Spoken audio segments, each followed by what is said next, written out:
I'm certainly excited. You know, I've been trying to talk to you for a few years, and A few years? yeah, on camera, Oh, on camera. and it's very important for me, and I've always wanted to, and it Are we means a lot to started? me. Have we started this conversation? No, we're just talking. Oh, he didn't start the conversation. You ready? Ready? We're ready. Okay. Well, hello, Danny. How you doing? I'm a lot better now when I'm sitting down talking to you for sure. Well, it's been a long time since we sat down like this just to have a little conversation. Mm-hmm. I have to tell you, we miss you, we miss you, we miss you. Your smiling, friendly face and your good cooking.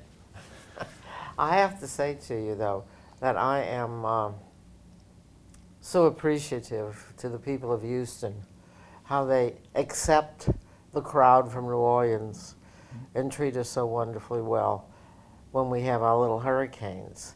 I've been here when they've had hurricanes here, and I had to leave, but I do know that the first place people think of is, let's go to Houston, because there's so much to do. And they love coming over, and we're treated very well, and gets our mind off what's going on at home. And it's still icky over there. We can't go home yet because we don't have any air conditioning in our house. When you get to be an old lady, you need air conditioning. You really do. Well, it took a lot of voodoo for me to strike up a hurricane over there to get you here. So, Yeah, well, it worked. It's been a while since we've had one that shook us up.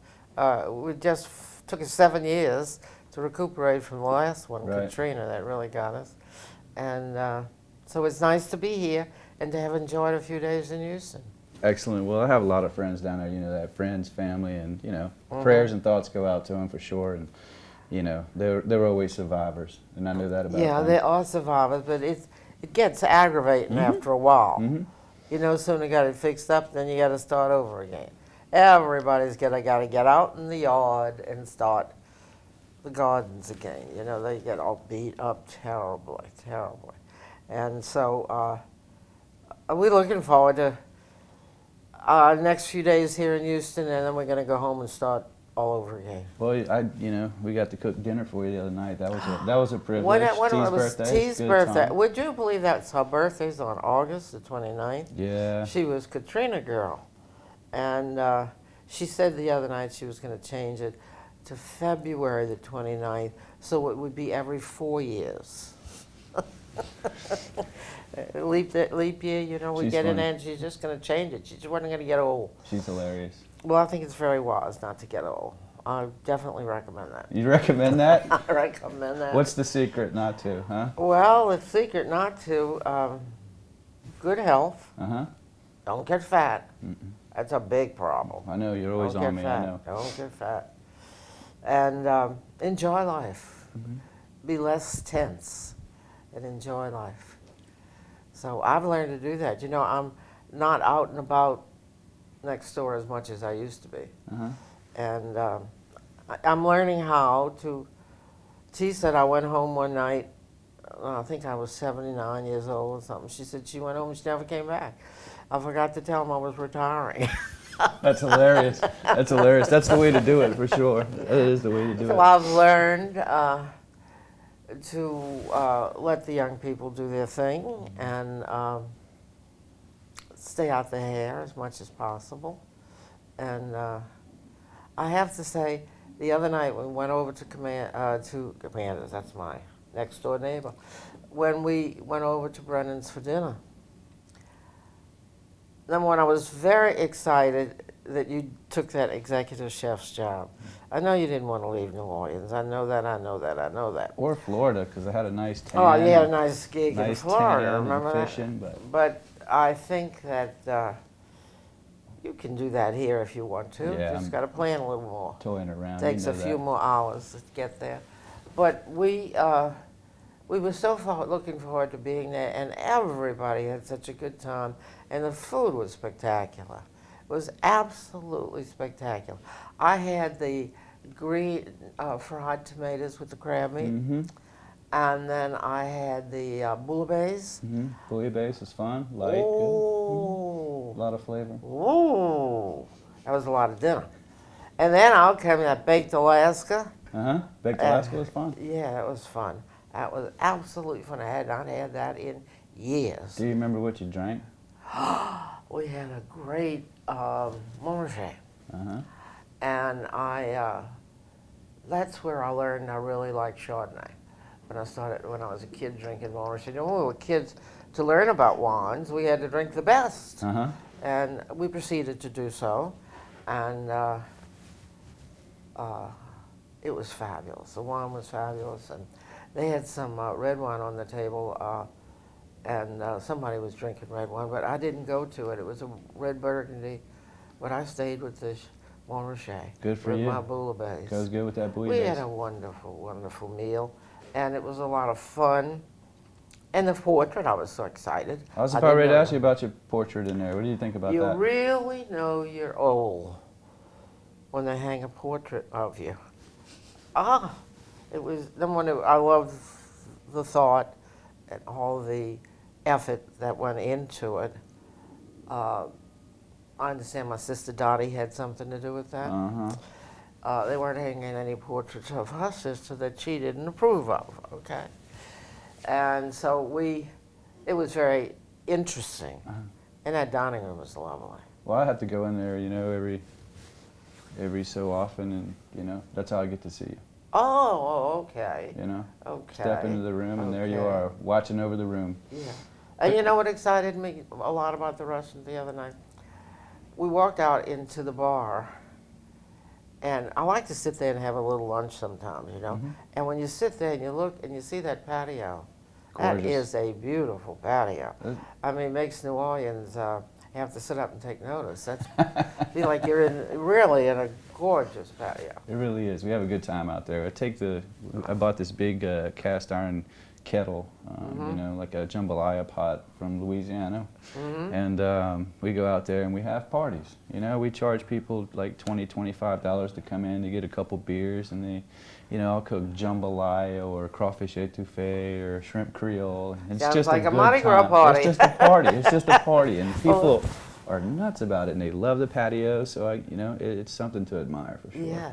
Well, all those foods you spoke of, we always serve those around Mardi Gras time because they're expandable. Because you never know how many people are going to show up. I know. I made it every year for Lally and crew. She would ask me every year to make shrimp creole for her. It's a good time. It's a great, you know, great dish. Yeah, she has that lovely balcony to see the parades from. We enjoy that a lot. And you know, I just think you're a lucky guy to be in that restaurant. Yeah, I love. You know, you talked about. You know, Houston's been very good to us. You know, hurricanes and all that, and you know, if they can put up with me for 3 years, they really have done very well to me, and you know, very well received here. A lot of people from Louisiana, and you know, very southern, and the people are very genuine and you know, love the same things that I love. So we're getting along just fine. Tell me that story again about you learning how to cook and when you decided to, and what made you fall in love with cooking. Probably drinking wine alongside. I've had a lot of determinant for that. But I grew up, you know, hunting and fishing. My grandfather was from Thibodeau and Cajun, and it was a culture for us. And every weekend we would go to his house, and you know, we'd go fishing or hunting, and coming back from those excursions, whether, you know, alligator hunting, crawfish and crabbing, we'd come home and cook it. And my grandfather and my uncle were the cooks. The women, I don't know what they were doing in the house. I think they were just. That's very true in Cajun Louisiana, country, all over Louisiana. Yeah, it really is. So I think that kind of sparked my interest, you know, and he taught me how to cook, and you know, started out braising rabbit or, you know, cooking deer or whatever, cleaning turtles. Cooking deer, my God. You know, Isn't that wonderful? It was amazing, and I can still remember him skinning rabbits, and you know, the way he used to sit, and he can sit for, you know, an hour cleaning fish. And in telling the same Cajun position. jokes. Oh yeah, telling some jokes. Those Cajun They weren't jokes. always appropriate though. They weren't always appropriate. Whenever I'm around people that I know who live there and I like them very much, I want to get the conversation going to those wonderful Cajun stories. Mm-hmm. And it generally starts around food. You're sitting around. It does. Of course, everything kind of Starts with starts food in around food in Louisiana. Louisiana. Yeah, everything starts around food. You know, you never invite anybody to your house unless you offer them food. True. How true is that? And we were taught that when we were very, very young. You never just say, come have cocktails. Uh-huh. You know, and I can't, even though we live next door to the restaurant in New Orleans, we invite somebody over for a cocktail before dinner. They must be served something wonderful. And it's so easy to do and so genuinely hospitable. Lets you go to a little extra effort It really for is. them. And if you do brunch or something, right when you're done eating, you're full, can't really eat anymore. It's like, what are we having for lunch? What's for dinner? Isn't that amazing? It's always like that. You know, they It's had always some like that. story in the paper that gave me the other day, and it reminded me of when I was very young, when we first started serving brunch at Commanders, you know, and people would come in and they'd start celebrating. Well, next thing you know, it was getting close to 6 o'clock, 6:30, and you had a reservation for that table for dinner. And you had to say to them, would you mind? Let's move this party out to the patio so we could get the table for dinner. They would sit there all day and think nothing of it. I mean, it's just the way they are. I've seen it happen so many times. Yeah, it's So just many like times. Friday lunch in New Orleans. Friday lunch in New Orleans. My God, they come earlier and earlier, Uh-huh. and they sit there all until dinner. Mm-hmm. And everybody knows everybody, and they're true. just having a good time. It is true. And it's food. Well, what's going on? What you got anything new and exciting? You know, we just, learning that Texas Creole food. It's a different blend of food, Started in New Orleans, got the traditional stuff down, we moved forward with the food, and then went to Florida, got that coastal feel and lighter food, Caribbean. And now in Texas, we have the Mexican, South Caribbean. Yeah, the Tex-Mex kind of food, and Texas Creole. It's something to learn. Mm-hmm. And the food in Louisiana And it's on the all coast. about seasoning. It is. And you must taste it. It is. I get so angry with young people. I know. They cook something, don't taste it. I know. And you cannot serve that to a customer unless you taste it and approve it. Preach it every day. All the time. nonstop. I know Dick used to teach, finally got to buying the plastic spoons and putting them in their pocket. Yeah. Like over here. Load you up with Oh yeah, we got them. spoons, Taste. Traditions never die. And they get the message because they feel that it's there. They know it's there. I got to remember to do that. And seasoning. Yeah, seasoning on is very both important. sides. You're right. So many people, they wonder why New Orleans food is so good. It's the seasoning. Yeah. And just doing it well and knowing how to do it. And it's not hard to do. No, not at all. It's just that I've seen people go and you're going to cook a piece of fish or they put the seasoning on top, salt and pepper. I know. Ah. Sometimes they don't even do that. You know that. Oh, But- that's true. But You can go to lots of Yeah. places as where when they don't know how to do salt and pepper. you say you taste your food unless you don't like your friends. Huh? And then, before you serve it, you want to taste your food unless you don't like your friends. Then don't worry about it. But just, But Danny, I miss all those conversations I we've know. had I know. We've had at plenty. the chef's table, Chef's in table. the kitchen. And we've had many a conversation there, and I have to say you were very young, Mm-hmm. and you needed to grow up, Yeah. and you needed to grow up, and you needed to grow up. You're right about so the that. conversations were a lot about you They certainly growing. were. You don't have to blush. Huh? You always make me blush. You always did. You always did. You always knew how to. All those cute girls around Commanders and Oh, please. Danny, behave yourself. Stop. You work here now. You're the boss. Stop. Stop it, Danny. Stop. Behave.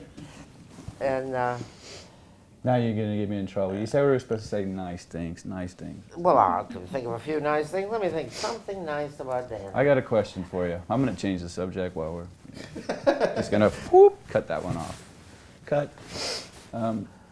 Tell me about when Brennan's of Houston first opened. I mean, how did you feel? What was it like?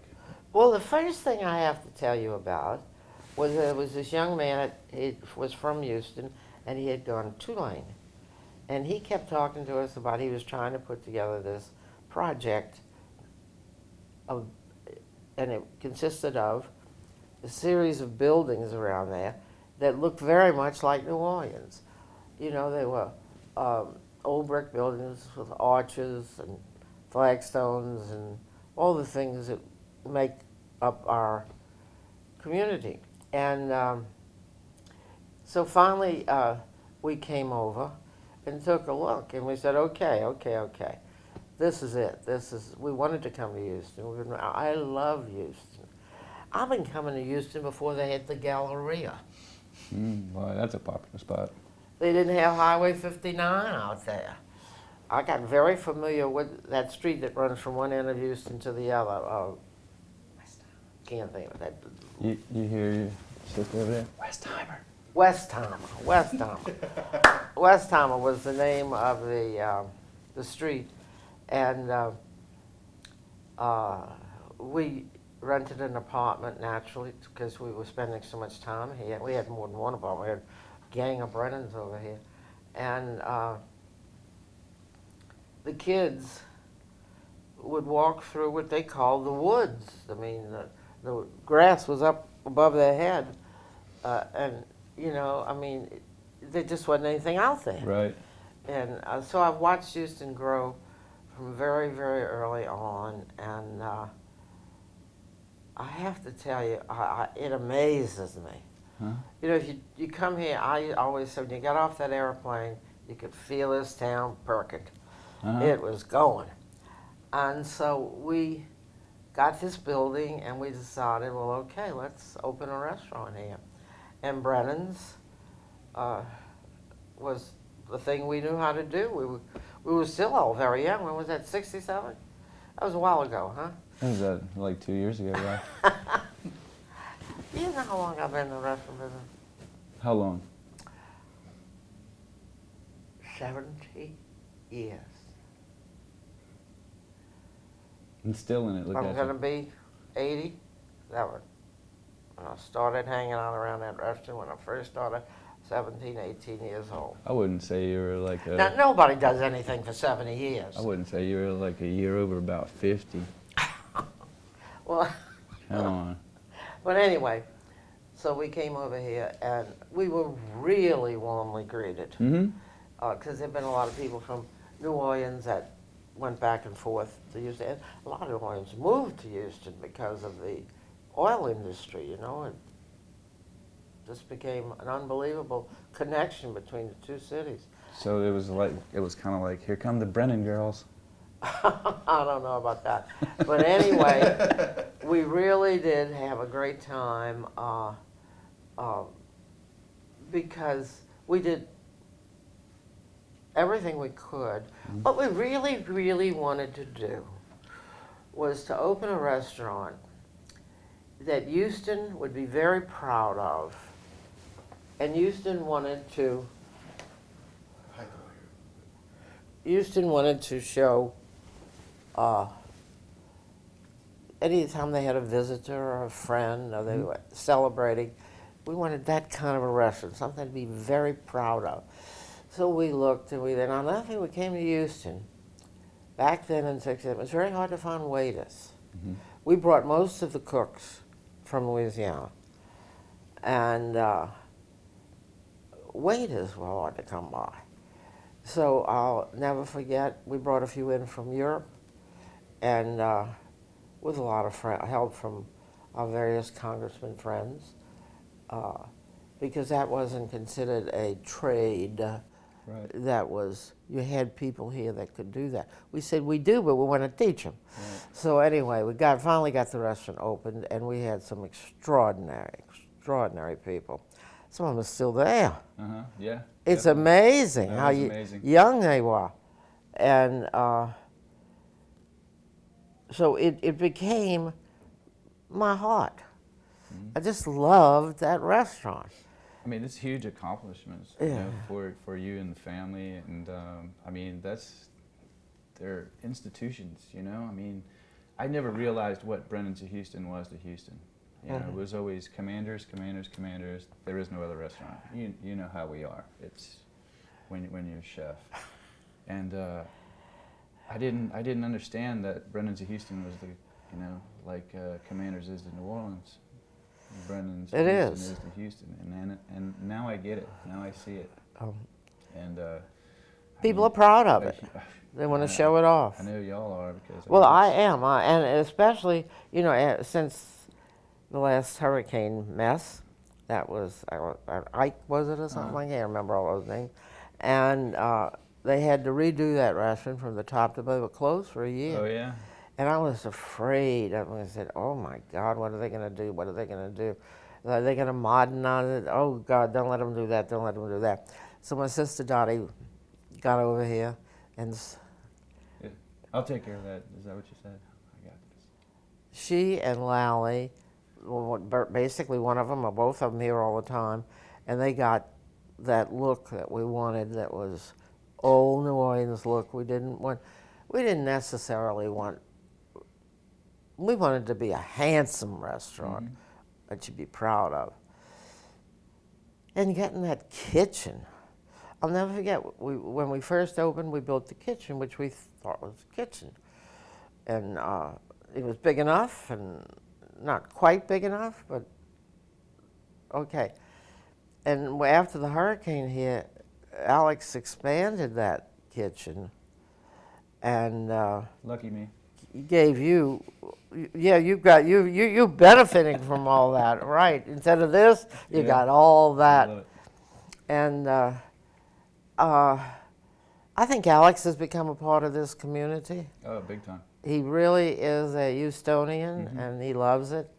And I love to come over here. Dottie and I come together and we visit my grandchildren. And they're big enough now they can even get on the plane by themselves. True. And True. but Danny, every time I think about Houston, it's Danny. And Dottie talks about you all the time. She says, well, Danny would do it this way, or Danny would have done it. Now, you got to remember what Danny used to do. And so we miss you. Well, I certainly miss y'all. We miss you, we miss you. But I'm on a mission here in Houston. Okay, tell me about that mission. Do the best Texas Creole food that, you know, I possibly can, and keep the consistency at Brennan's of Houston, and do everything that, you know, the Brennan family has taught me. Well, I'll challenge you. It's got to be the best restaurant in the world. You've told me that once, twice. There's I no pressure. mean that. No pressure. Everything, no pressure. No pressure. It's all there. And it's become that. It's part of the city. I mean, it's amazing. Anywhere we go in the city, It's the culture. The people say, oh, Brennan's. Oh, we know Brennan's. We go to Brennan's. We're not strangers in this town at all. Right. I mean, they know us. Right. And I we're don't very think proud you've of that. ever met a stranger. Oh, come on now. There he starts. Now he's going to start. I've got a few things to show you, a couple things to show you. What? One of my friends Oh, came in look at that. the other day, and his father passed away.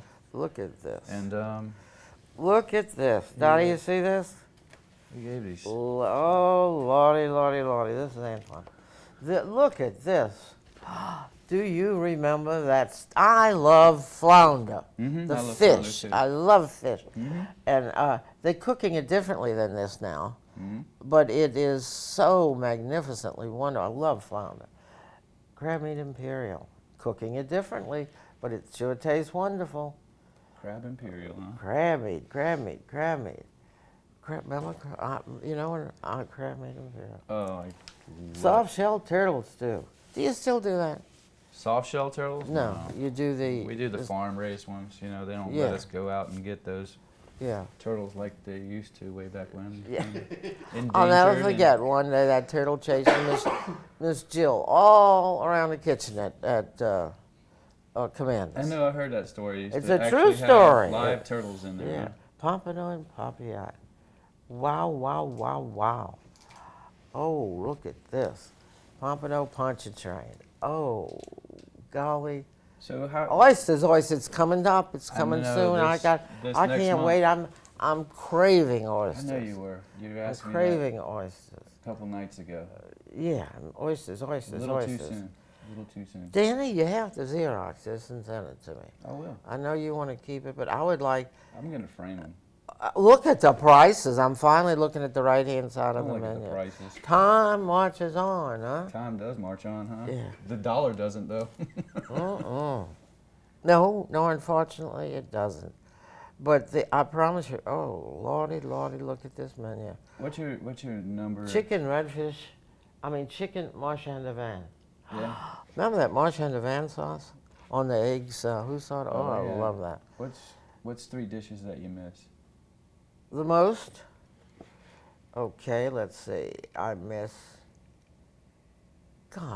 oysters. Oysters, huh? Oysters. Oyster And you know, dishes. one of the things that really happened that I was so excited about is you guys learned how to fry oysters like my mother. Mm-hmm. When my mother cooked oysters for the family, she didn't put all that batter on it. She Right. didn't pop them into hot oil. She took oysters in a shallot black iron, you know, that old iron Cast skillet, iron skillet. and she would batter the oysters, but lightly. She put the oysters in, brown them, and take them out. You know, when you go eat a lot of seafood places, you go in, they have a seafood platter. Well, they take the oysters and batter them and throw them in that hot grease, and they come out all crumbled up Right. together. Like, you get all that batter in your mouth. I want to eat the oyster. Right. And when my mother cooked the oysters for us, she cooked the oyster, and we were all sitting at the table, and you would get your oysters, and you would eat your oysters. And she'd cook oysters, and the next person would get their oysters. So she cooked the order. She knew how to cook oysters. So I've come to the conclusion that not only could she cook oysters, but you were spoiled. Oh, we were spoiled. But she liked what she was doing. Yeah. And we had a lovely black lady who worked with us, and her name was Leona Nichols. And boy, could she cook. Yeah, I bet. So she and my mother took turns, and wow. No shortage You of know, great food in that house. no, and I'll never forget when I first went to work, my brother had bought this restaurant, and I'll never forget, I complained and complained and complained about what a terrible restaurant it was. And Owen said, well, if you know so much, why don't you go change it? Well, I went over there, one of the first things I tried to do was change it to the way my mother cooked, which I now realize was possibly the best cooking in the world.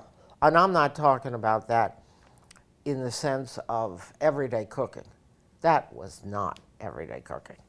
When my mother did a redfish courtbouillon, her brothers would go fishing and they would bring, I'll never forget them coming and bringing that redfish in. They would clean the redfish, and then she would make this sauce, and she baked the fish in the oven with an absolutely magnificent Creole sauce, but with lots of onions and tomato.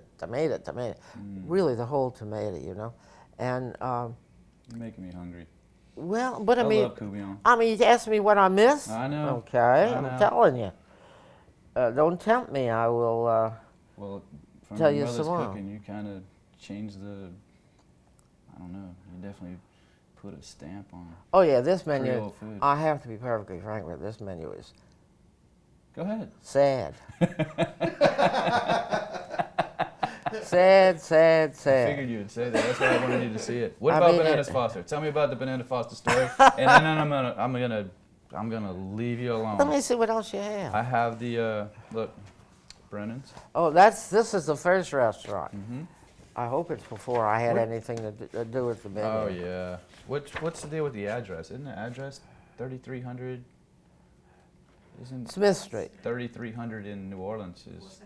No. Oh, somebody told me that. No. It was made up. Yeah. Huh? No. Yeah. Oh, telephone number. Aw. Oh. Oh, Lucius Beebe. He's the man that sat around with us and talked and helped us invent brunch. Actually, we called it déjeuner à la fourchette. That's a bit much. It's breakfast. Yeah, a bit much. But You know, I'll never forget going to France. And I went a lot of places to try and learn about food, you know. And I kept asking, what's the word for breakfast? They don't have one. And so they told me déjeuner à la fourchette. Because, fourchette, I think it is, C-H-E-T-T. My French isn't very good. And, look at the it's- drinks. So your Oh, French hen French is cocktail. perfect. By the way. Absinthe Suisse. Sazerac. Now that's Sazerac. oh, I that's can relate to that one. you like that one? Oh, that's magnificent. Favorite? I really can't drink them as much as I used to because, you know, you don't put ice in them. Because you put ice in them, you ruin them. Right. And they're a little strong for this old lady now. You want the wine? I should drink the wine. Don't let her fool you. And I look at this menu and I look at it. And when I went to France, I kept trying to say to them, "What do you serve for breakfast? What do you serve for breakfast?" Well, déjeuner, you know, a little, what do they call it, continental breakfast. Mm-hmm. And they didn't really serve breakfast until, I mean, you went to lunch, and you could eat something heavier for lunch. But I was looking for breakfast that people in New Orleans who entertained would like to have. And that's how we mess around with that. And I think the brunch menu you have now is rather fantastic. We have fun. You know, it's an attitude. Now And like you stay said, with it's a those party. eggs now. Oh, yeah. And don't you ever serve a hard poached egg. You hear that? You ruin the dish totally. The egg must be soft so that when you break it, it runs all over like a magnificent sauce. There's nothing better than an egg. Are you hungry? 'Cause Yeah, I I'm could eat hungry. an egg right now. I know where to get some. Oh, yeah, and all. What about Bananas Foster? Oh, how'd you Bananas do that? Foster. How did you invent that? Well, how did that get on the menu? Let's Mhm. see. It was on this menu, but no, it wasn't on this menu. Actually, there was a man named Dick Foster. Mhm. And Chet Morrison was mayor of New Orleans, and he had appointed Dick Foster the chairman of the Vice Commission in New Orleans. They wanted to clean up the French Quarter. And Chet Morrison appointed Owen Brennan the vice chairman of the Vice Commission. And my brother thought that was the most magnificent title anybody on earth could ever have. The vice chairman of the Vice Commission in New Orleans. I don't know if I'd want that job. Oh, well, Cleaning he up- fun. cleaning up the It quarter? was fun. In those days, the French Quarter, everybody knew everybody. Right. I mean, if you were a gangster, the mafia, or one of those strange people that we find all over the quarter that we call characters in love. Love it. So he was the vice chairman of the Vice Commission. So he invited Dick Foster to dinner one night, and they were going to sit down and they were going to talk about Vice. So he said to me, "Look, while Dick and I are talking, why don't you come up with a dish we can name it from here, use his name and put it on the menu." And he said, "Why don't you do a dessert, a great dessert?" And here I am, a young kid, and I'm supposed to invent a dessert in 15 minutes for this man, who was a lovely man, by the way. Man, we 15 played around minutes? with that, huh? 15 minutes? Well, I mean, they were going to eat dinner. Well, let's say an hour. I had to have dessert out there. So we started thinking, and I remembered the bananas my mother cooked at home, which she always served a side order of sauteed bananas. I mean, there's nothing better on earth than a sauteed banana. And she served it a lot at home, and I said, "Oh my God, let me see what I can come up with bananas." And I remember my father saying, see, Daddy hadn't been in the restaurant business before. He had been in the shipbuilding business, and we went over to the restaurant business. He got very involved, but not in the cooking end of it. So he said, "But look, bananas are at that port all day long, every day of the year. You'll never run out of bananas. 2 bananas." Well, I was thinking chocolate and all that over here, you know. And finally, I had just come back from France, so it was going to be a pastry of some kind. How am I going to get a pastry done in 50 minutes? So anyway, we go out and we do the sauteed bananas, add banana liqueur and rum, and served it over ice cream, which I was scared to death, and we served it, and it became a big hit. I'd say so. But my brother said to me that night, "Why in the hell do you have to serve everything over ice cream? People can get ice cream at K&B. Why do you have to do that?" I said, "Because we make good ice cream." Well, That was I it. think the customers liked it. No, Bananas Foster has been around. Understatement. Somebody Definitely showed it understatement to of the me year. in the last time they had encyclopedia out, and they brought it to me, the people who published it, and said, there's your Bananas Foster in. And I said, well, I will teach my brother about ice cream and bananas. Great fun. That's great a good fun. story. Great It's a good fun. story. And we sell probably, I don't even know how many times more than is sold down in New Orleans. I mean, Bananas Foster in Houston's king. That is the most popular dessert by far. Well, we like it. Mm-hmm. We like it very much.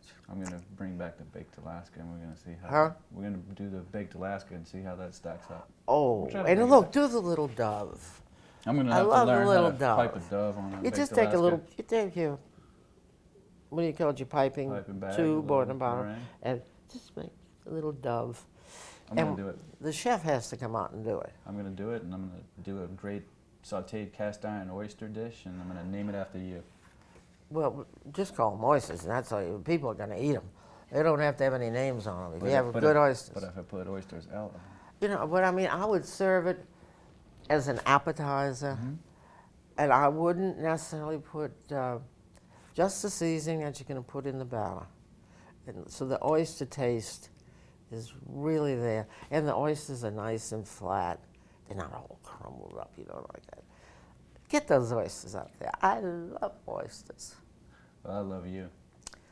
Well, I think it's kind of a mutual feeling that we've developed over the years. Mm-hmm. You're kind of part of me, Danny. I'm You're part of me, Danny certainly Trace. glad of that. I'm certainly Well, proud. I am, and don't forget to come see me soon. Every chance. Because that you know, get. I can't come over here as much as I used to. I have a little trouble getting out and about. I'm on a walker. And when I go to the restaurant, I'll carry you. I go to the restaurant. My sister makes me go in the wheelchair.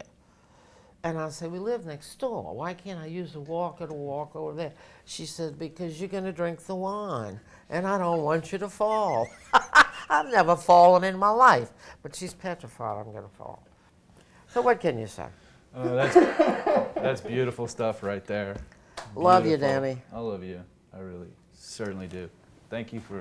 Awesome. Are we finished? Thank you for this. Did you get what you wanted out? I'm perfect.